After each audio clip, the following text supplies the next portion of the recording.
what you're looking at in the meditation. There's also other kinds of prayers. One of them is binding prayers.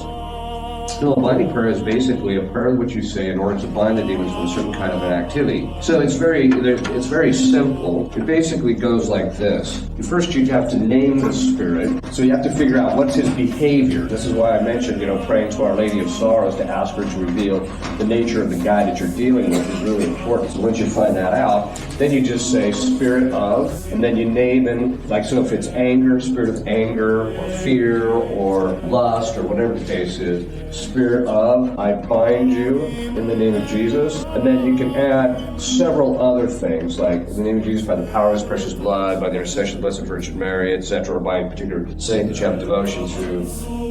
I bind you and I command you, this is the short version, I command you to go to the foot of the cross to receive your sentence. And then you just make the sign of the cross. This is a very, I can't do anything. One of the big problems that we have as exorcists is people show up on our doorstep and they're diabolically possessed or obsessed because they were running around doing deliverance ministry on other people and they didn't have sufficient authority to do so. As I mentioned yesterday, saying binding prayers for you can say it over something you have, because it's a form of command.